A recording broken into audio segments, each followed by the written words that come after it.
नमस्कार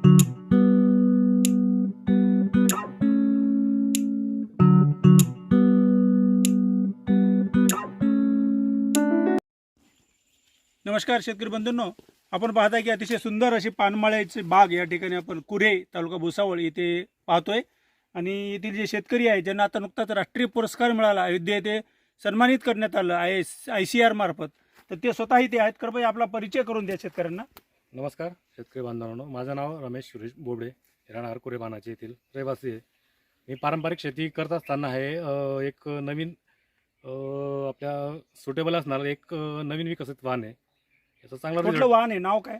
याला कोडवडे सर याचं लॉन्च अच्छा, कुठली ही? हे आपलं बेंगलोर इथून Indian institute of horticulture research इथली ही व्हरायटी आहे। त्यांनी ते संशोधन किंवा मेहनत करून त्याला वाढवलेलं आहे। विषय वैशिष्ट्य म्हणजे हे पान आहे, मोठ्या साईजचं पान आहे, त्याची क्वालिटी चांगली आहे आणि त्यांना दर मिळतो, चांगला मिळतो। साधारणतः किती क्षेत्र हे? जवळपास 7-8 गुंठे, 10 गुंठे। परत तिकडे म्हणजे जवळपास किती उत्पन्न मिळतं तुम्हाला महिन्याला? साधारणतः 20 गुंठ्यात आमची महिन्यातून किती उत्पन्न मिळतं? महिन्यातून जवळपास कसं विकायला गेलं तर 40-45 हजार रुपये दर महिन्याला 40 ते 45 हजाराचं उत्पन्न काढतात ते यातून। तर इतर शेतकऱ्यांना देखील चांगली माहिती आणि त्यांना केवळ 10 ते 20 गुंठ्यामध्ये पहा तुम्हाला 30 ते 40 हजार रुपये मिळतात। आणि खूप मोठा वाव आहे याला देखील, कारण फारशा बागा राहिलेल्या नाहीत, थोडं कष्टाचं काम आहे। यामध्ये शेवरी किंवा आणखी कुठलं लावतो, मध्ये कुठले घेतो आपण? शेवगा आणि पांगरा तीन आपण सपोर्टसाठी वापरतो। अशा प्रकारची मध्ये झाडं लावून ही पानवेल यांनी जोपासलेली आहे। आणि हा आत्मा अंतर्गत गट आहे।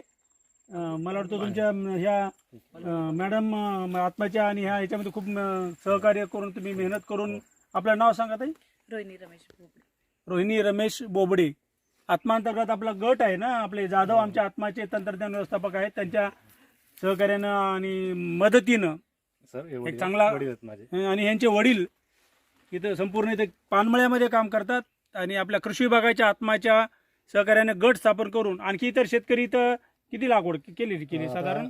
यावर्षी गावात 4 ते 5 लोक, 4 ते 5 तुम्ही प्रयत्न करून। विशेष म्हणजे मी इथून जवळपास 150 किलोमीटरवरती एक भारत म्हणून गाव आहे घाटमाथ्यावर, तिथं जवळपास 15 ते 20 गुंठ्यात लागवड झालेली आहे। बरं, हो, तिथं चांगला म्हणजे त्या शेतकऱ्यांनी माझे 2 वर्ष अगोदर नेलं होतं, यावर्षी गावात फक्त लागवड केली। आता ह्या कृषी आणि आत्माच्या माध्यमातून एक चांगला गट इथं तयार झालेला आहे।